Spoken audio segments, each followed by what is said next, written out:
नमस्कार, capital TV देख रहे हैं आप। मैं हूं आपके साथ पूजा। ब्रेकिंग नाउ में बड़ी खबर आपको बता रहे हैं। पश्चिम बंगाल के मुख्यमंत्री शुभेंदु अधिकारी शनिवार यानी कि कल डायमंड हार्बर का दौरा करने जा रहे हैं। चुनावी नतीजों के बाद, बीजेपी की प्रचंड जीत के बाद शुभेंदु अधिकारी का यह दौरा काफी ज्यादा महत्वपूर्ण है, क्योंकि ये वही डायमंड हार्बर है जो अभिषेक बनर्जी का गढ़ माना जाता है। लेकिन बताया जा रहा है कि शुभेंदु वहां जाकर कई घंटे बिताएंगे और कई बड़ी बड़ी बैठकें करेंगे और बैठक के जरिए कुछ बड़े फैसले भी लिए जा सकते हैं। तो इससे जुड़ी तमाम अपडेट आपको बताएंगे। मेरे साथ जुड़े हुए हैं कैपिटल टीवी के editor in chief doctor Manish Kumar और एग्जीक्यूटिव एडिटर राजीव जी। सर, कल जा रहे हैं डायमंड हार्बर शुभेंदु अधिकारी, मकसद क्या है? देखिए, ये डायमंड हार्बर नहीं है, ये अभिषेक बनर्जी का गढ़ है, उनका जो है वो किंगडम है। डायमंड हार्बर मॉडल ये टीएमसी के अंदर बहुत सारे लोगों की आंखों में खटकता था।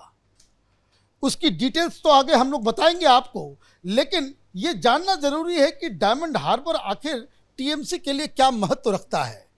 ये एक ऐसा इलाका है जहां अभिषेक बनर्जी की तूती बोलती है, ममता बनर्जी भी इसमें इंटरव्यू नहीं कर पाती थी।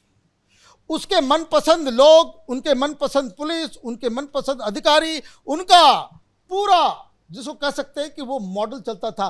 कानून, योजनाएं बाकी बंगाल में अलग, अभिषेक बनर्जी के इस गढ़ में चीजें बिल्कुल अलग। कोविड आया तो कोविड के दौरान बाकी सब जगह अलग सिस्टम, इनके यहां अलग सिस्टम। इनके तमाम गुंडे, माफिया, सैंड माफिया, तमाम लोग, ये सब अभिषेक के बिल्कुल राइट हैंड, लेफ्ट हैंड।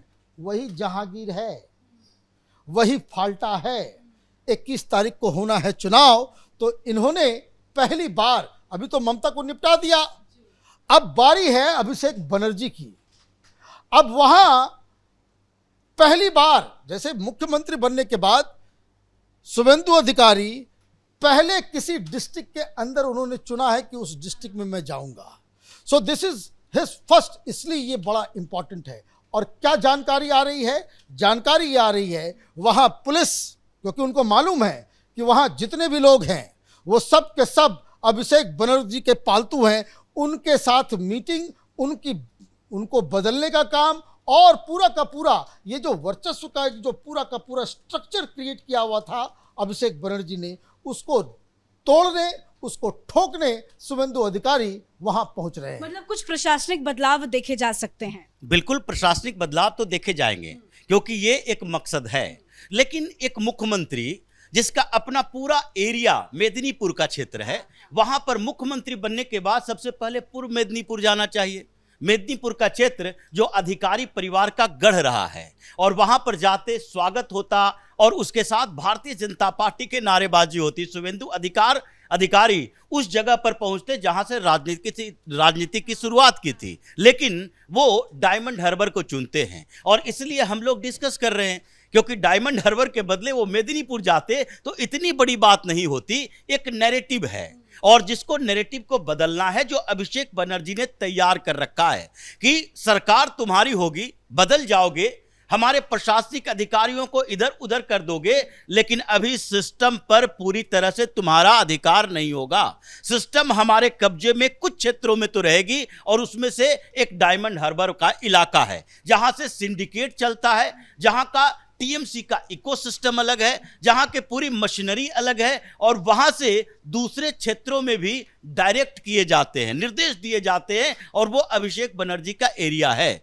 तो वहां पर प्रशासनिक अधिकारियों से मुलाकात, ये शुभेंदु अधिकारी चीफ मिनिस्टर हैं, अगर चाहते तो डिस्ट्रिक्ट मजिस्ट्रेट से, एसपी से लेकर सारे एसएचओ तक को बुलाते कि चलो कोलकाता आओ, यहां पर सीएम के साथ तुम्हारी मीटिंग है, और यहां पर मीटिंग करते। उसके बाद ट्रांसफर, पोस्टिंग, नए लोगों को लाना ले जाना, ये सारे काम जो होते वो कोलकाता में बैठकर होते। लेकिन उस क्षेत्र का दौरा करना है, और दौरा इसलिए करना है क्योंकि अभिषेक बनर्जी को चैलेंज है कि अभी ये पहली बार है तुम्हारे उस क्षेत्र में घुसकर तुम्हें पूरे सिस्टम को, या इसका मतलब ये नहीं सिर्फ प्रशासनिक सिस्टम को, संगठन को, जो टीएमसी का संगठन, जो इनके लोग हैं, जो मान कर बैठा है कि अभिषेक ही यहां का सुपर सीएम था, अब अभिषेक बनर्जी के खिलाफ ये शुभेंदु अधिकारी की पर्सनल लड़ाई है और ये पर्सनल लड़ाई में उसके संगठन के लोग यानी शुभेंदु अधिकारी 2 बार अभी जाने वाले हैं, कल भी जाएंगे, उसके बाद 19 को भी जाएंगे और इस बीच और जाएंगे क्योंकि फाल्टा में भी उपचुनाव है और वहां 21 मई को उपचुनाव होगा। उससे पहले कई दौरा होंगे और हो सकता है कि इस उपचुनाव से पहले ये जो 24 परगना का टीएमसी का संगठन है उसके कई लोग अचानक से भारतीय जनता पार्टी की तरफ से आए, वहां पर शामिल हो और उसके बाद अभिषेक बनर्जी की जो किलेबंदी है उसमें दरार शुरू होगा और फिर ध्वस्तीकरण भी शुरू होगा। सर, ये जो बात चल रही है कि कुछ बड़े और कड़े फैसले लेंगे शुभेंदु अधिकारी, सर ने बताया कि प्रशासनिक बदलाव तो जरूर होंगे और क्या कुछ बड़े फैसले लिए जा सकते हैं? क्योंकि अधिकारियों के साथ मीटिंग करना मतलब शुभेंदु अधिकारी का मकसद साफ है, उनका टारगेट तो साफ होगा कि उन्हें आगे क्या करना है। देखिए, टारगेट भी साफ है। पहले ही इन लोगों को कह दिया गया था कि हर डिस्ट्रिक्ट के पुलिस अधिकारी और डिस्ट्रिक्ट कलेक्टर को कि कहाँ कहाँ सिंडिकेट है, कहाँ कहाँ टोलेबाज लोग हैं, उसकी लिस्ट बना लो। उसकी रिव्यू मीटिंग है ये कि अभी तक कितने पे कार्रवाई हुई। और मैं आपको बता दूं 2 विधायकों के ऊपर वहाँ कार्रवाई ऑलरेडी हो चुकी है। विष्णुपुर में हो चुका, वो पालियान कोई जगह है वहाँ पे जो है वहाँ पे भी एक्शन हो गया। मतलब ये कि जो टीएमसी के खूंखार लोग थे, मुख्यमंत्री के आने से पहले पुलिस वाले ऑलरेडी एक्शन ले रहे हैं, पकड़ धकड़ कर रहे हैं। क्योंकि जब मीटिंग में बैठेंगे तो ये तो पूछा जाएगा कि भाई 15 तारीख का जो है लास्ट डेट, आज आखिरी दिन है कि शाम 5 बजे तक सारे टोलेबाज, सिंडिकेट ऑपरेटर्स और इन लोगों के नाम, सूची, काम कहाँ, लोकेशन, ये सारी विस्तृत रिपोर्ट जो है वो सीएमओ को देना है। ये तो पहले ही डिसाइडेड था। अब वहाँ वो जा रहे हैं, वो क्लास भी लगाएंगे, क्या चल रहा था, कैसे चल रहा था, कौन लोग हैं। तो आप देखिए कि अभी उनके पहुंचने से पहले ही एक्शन जो है वो जारी हो रहा है। एक्शन तो सर हर जगह हो रहा है। आज शुक्रवार है, जुमे की नमाज के पहले ही जब नमाजियों ने नहीं माना, सड़क पे उतर के वो नमाज कर रहे हैं, तो बताया जा रहा है कि पुलिस जबरदस्त एक्शन में दिख रही है, उनके खिलाफ एक्शन हो रहा है। देखिए, नमाज से सीधे सीधे हटा दिया गया। राजा बाजार से खबर आ रही है, वहाँ राजा बाजार, वहाँ काफ़ी मुस्लिम लोग जो है वहाँ पे रहते हैं। ये लोग जुमे की नमाज के लिए फिर सड़क पे आए, उनको वहाँ से हटाया गया। भाई ट्रैफिक जाम नहीं होगा, आप रोकेंगे नहीं, तो उसमें बहस वगैरह हुई। लेकिन अच्छी बात यह है कि पुलिस ने अपना रुख जो है बड़ा सख्त रखा और इस वजह से इन लोगों को वहाँ से हटना पड़ा है। ये पूरे बंगाल से शाम तक इस तरह की खबरें आएंगी कि कई जगहों पे पुलिस ने ज़बरदस्ती, जबरन इन लोगों को पब्लिक स्पेस पे, सड़क के ऊपर ये जो नमाज पढ़ने के लिए रोका और उनको भगाया गया। इसी चीज़ के लिए तो जनता ने इन्हें वोट दिया था और यही बदलाव बंगाल की जनता चाह रही थी और यही अब हो रहा है। और सबसे अच्छी बात है कि पुलिस बड़े सख्ती के साथ काम कर रही है। जो भी आदेश शुभेंदु अधिकारी की तरफ से दिए जा रहे हैं उसको फॉलो किया जा रहा है। डायमंड हार्बर को लेकर क्या कुछ और कड़े फैसले लिए जाने के संकेत दिख रहे हैं? देखिए, डायमंड हार्बर जाने का मकसद ही है कि वहां पर स्थितियों को समझें, वहां की स्थितियों को ऑफिसर से भी समझें और संगठन के लोगों से। जो अधिकारियों की बात तो चल रही है कि अधिकारियों के साथ मीटिंग हो सकती है,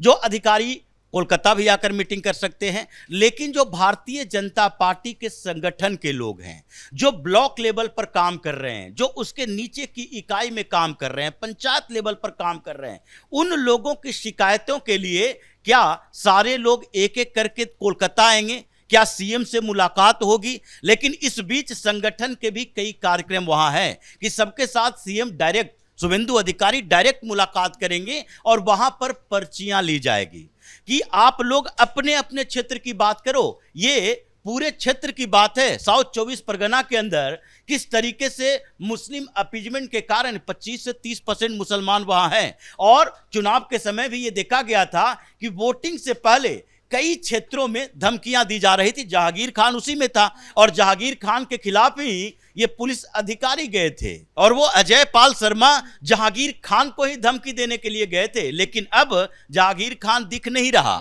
तो अब ये भी दिखना है, संगठन के लोगों से मिलना है और शुभेंदु अधिकारी भारतीय जनता पार्टी के एक एक कार्यकर्ता की बात सुनना चाहते हैं कि आपके क्षेत्र में क्या हुआ, पंचायत में क्या हुआ, गांव में क्या हुआ और किन गांवों में ये जो पिछले बार एक पकड़ा गया था मोल्ला और उसको इलेक्शन कमीशन की तरफ से पकड़ा गया था, क्योंकि उसने 2-3 घरों में जाकर धमकियां दी थी कि टीएमसी को वोट नहीं दोगे तो चुनाव के बाद इसका परिणाम देखने को मिलेगा। इसलिए वो गांव-गांव में ऐसे लोग फैले हुए हैं जिससे भारतीय जनता पार्टी के कार्यकर्ता नेता का भी मनोबल बढ़ना चाहिए कि नहीं, अब अभिषेक बनर्जी का वर्चस्व डायमंड हार्बर में नहीं है, अब शुभेंदु अधिकारी खुद ही मैदान में कूद गए हैं, इसलिए हमें डरने की जरूरत नहीं है। तो डर को भी खत्म करना है, इसलिए ये एक बैठक, एक दौरा कई मायने में देखा जाए तो टीएमसी के लिए बड़ा विस्फोटक हो सकता है। बहुत बहुत धन्यवाद सर जानकारी के लिए। और जब से ये खबर सामने आई है कि शुभेंदु अधिकारी डायमंड हार्बर का दौरा करेंगे, टीएमसी में खलबली मची हुई है। कल वो पहुंचने वाले हैं, घंटों वहां पे बिताएंगे, अधिकारियों के साथ बैठक करेंगे, प्रशासनिक बदलाव भी किए जा सकते हैं और कुछ कड़े फैसले भी लिए जा सकते हैं जो अभिषेक बनर्जी की मुसीबत बढ़ा सकता है। इस खबर में इतना ही। देखते रहिए कैपिटल टीवी। नमस्कार।